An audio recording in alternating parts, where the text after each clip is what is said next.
दुनिया के महानतम दार्शनिक आचार्य चाणक्य ने अपनी नीति शास्त्र में मनुष्य के जीवन से जुड़ी कई बातों का जिक्र किया है। आज भी उनकी नीति पूरे विश्व में विख्यात है। उन्होंने चाणक्य नीति में न सिर्फ व्यक्ति को सफलता हासिल करने के तमाम रास्ते बताए हैं, बल्कि इनके माध्यम से समाज का कल्याण भी किया है। उन्होंने अपने नीति शास्त्र में निजी जीवन, नौकरी, व्यापार, रिश्ते, मित्रता, शत्रु आदि जीवन के विभिन्न पहलुओं पर अपने विचार साझा किए हैं। साथ ही आचार्य चाणक्य ने अपनी नीति शास्त्र में कुछ स्नान और परिस्थितियों के बारे में बताया है, जहां से व्यक्ति को तुरंत दूर चले जाना चाहिए।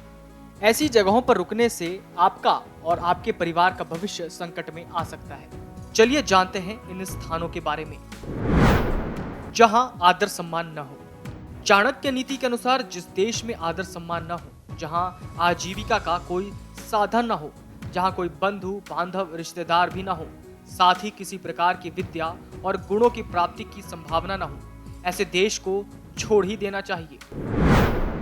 जहां न रोजगार की कोई संभावना। आचार्य चाणक्य कहते हैं कि अपने देश को छोड़कर किसी अन्य देश अथवा किसी अन्य स्थान पर व्यक्ति कोई नई बात, नई विद्या, रोजगार और नया गुण सीखने के लिए जाता है, लेकिन जहां इनमें से किसी भी बात की संभावना न हो, ऐसे देश या स्थान पर जाने का कोई औचित्य नहीं। जहां आजीविका का कोई साधन न हो। चाणक्य नीति के अनुसार जहां जीवन को चलाने के लिए आजीविका का कोई साधन न हो, व्यापार आदि विकसित न हो, किसी प्रकार के दंड के मिलने का भय न हो, लोक लाज न हो, व्यक्तियों में शिष्टता, उदारता न हो, अर्थात उनमें दान की प्रवृत्ति न हो, वहां व्यक्ति को एक पल भी नहीं रुकना चाहिए।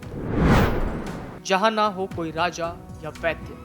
आचार्य चाणक्य के अनुसार जहां वेद को जानने वाला ब्राह्मण, धनिक, राजा, नदी और वैद्य न हो, उस स्थान पर मनुष्य को एक दिन भी नहीं रहना चाहिए। जहां आदर सम्मान न हो।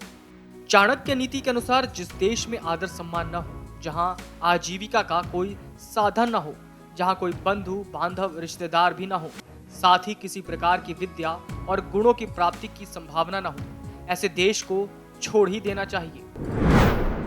जहां न रोजगार की कोई संभावना। आचार्य चाणक्य कहते हैं कि अपने देश को छोड़कर किसी अन्य देश अथवा किसी अन्य स्थान पर व्यक्ति कोई नई बात, नई विद्या, रोजगार और नया गुण सीखने के लिए जाता है, लेकिन जहां इनमें से किसी भी बात की संभावना न हो, ऐसे देश या स्थान पर जाने का कोई औचित्य नहीं।